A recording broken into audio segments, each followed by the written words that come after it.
নমস্কার। রোজ সামনা করা একটা প্রশ্নের একটা ভিডিও করে উত্তর দেওয়ার চেষ্টা করছি। বর্ধমানে প্রচুর দাম।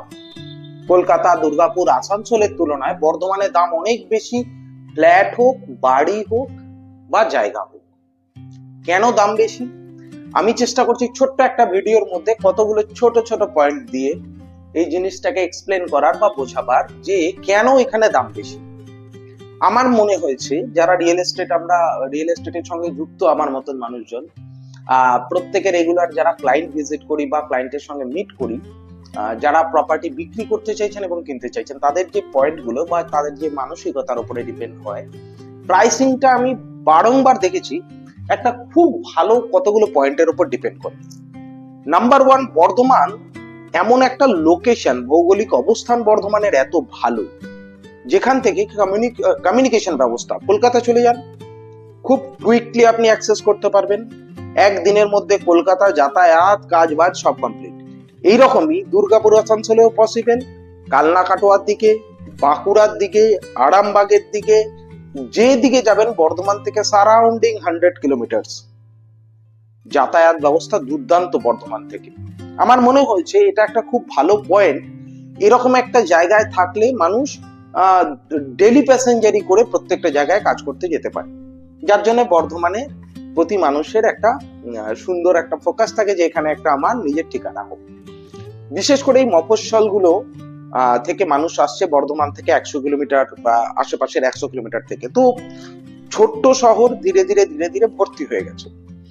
8 বর্গ কিলোমিটারের একটা শহর ভর্তি হয়ে গেছে, যার জন্য এখন প্রপার টাউন সারাউন্ডিং এরিয়া ভালো কিছু জায়গা যদি বেরোচ্ছে বা বাড়ি বেরোচ্ছে বা ফ্ল্যাট হচ্ছে, তার কস্টিংটা একটু বেশি হয়ে যাচ্ছে।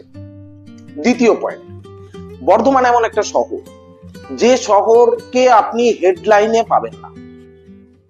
আজ মার্ডার, কালকের খুন, পরশু ডাকাতি, তারপরের দিন রাহাজানি, এইরকম কোনো খবর পাবেন না।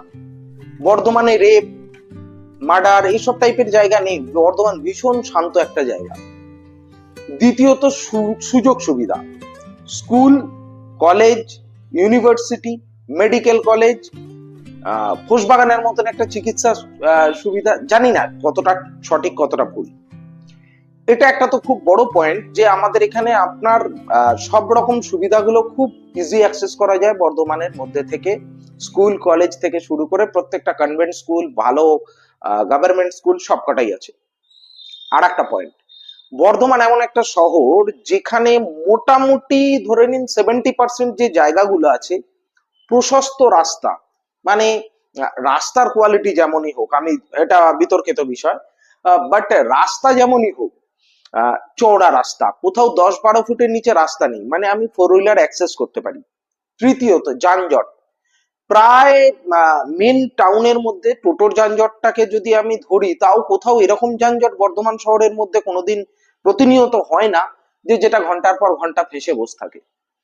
তো এরকম অনেকগুলো কারণ আছে। আর জিটি রোড কেন্দ্রিক, বর্ধমানের সঙ্গে বাইপাস একটা গেছে, সঙ্গে ভেতর থেকে জিটি রোড এসছে, শহরটাকে গোটাটা এইভাবে কভার করে চলে গেছে, যার জন্য এখানে যানজট হলেও আমার সাবওয়ে গুলো, মানে যোগাযোগ যে রাস্তাগুলো, সেগুলো ভীষণ ভালো। এই পয়েন্টের ওপরে কিন্তু বর্ধমান শহরের জায়গা জমি, ফ্ল্যাটের দাম বেশি, অনেক অনেক বেশি হয়ে যাচ্ছে। ফ্ল্যাটের দাম বেশির একটা কারণ, বর্ধমান যেহেতু মেট্রোপলিটন কোনো সিটি নয়, তাই বর্ধমান শহরে আমরা হাই রাইজ প্ল্যান পাই না। যার জন্য কি হয়, একটা জমিকে আমি যদি 7 তলা বিল্ডিং করি বা 8 তলা বিল্ডিং করি, পারমিশন পাওয়া যায়, তাহলে সেটা 7 বার 8 বার 10 বার বিক্রি করা যায় একটা জমি, একটা ফ্লোরকে। কিন্তু আমাদের এখানে ম্যাক্সিমাম প্ল্যান হচ্ছে 4, 5, 6 ম্যাক্সিমাম। তো বর্ধমানে যার জন্য কি হচ্ছে, ফ্ল্যাটের দামটাও অনেকটা বেড়ে যাচ্ছে। এই মেন এতগুলো জিনিসের ওপরে দাঁড়িয়ে থেকে বর্ধমানে জায়গার দাম এবং ফ্ল্যাটের দাম, আপনার সম্পত্তির দাম অনেক অনেক অনেক বেশি হয়ে যাচ্ছে। আপনারা যারা আমার বন্ধু সার্কেলে রয়েছেন, আমার ফলোয়ার্স রয়েছেন, আমার ইউটিউব চ্যানেলের সাবস্ক্রাইবার রয়েছেন, আপনাদের কাছে আমার এই ভিডিওটা কতটা সাহায্য করলো আপনাকে এই ব্যাপারটা জানতে, অবশ্যই কমেন্ট বক্সে আপনি জানাবেন। আমার চ্যানেলটাকে সাবস্ক্রাইব করবেন এবং লাইক করে দিন ভিডিওটা যদি ভালো লেগে থাকে, এবং যদি আপনার কোনো মতামত থাকে সেটাকে অবশ্যই কমেন্টে দিন।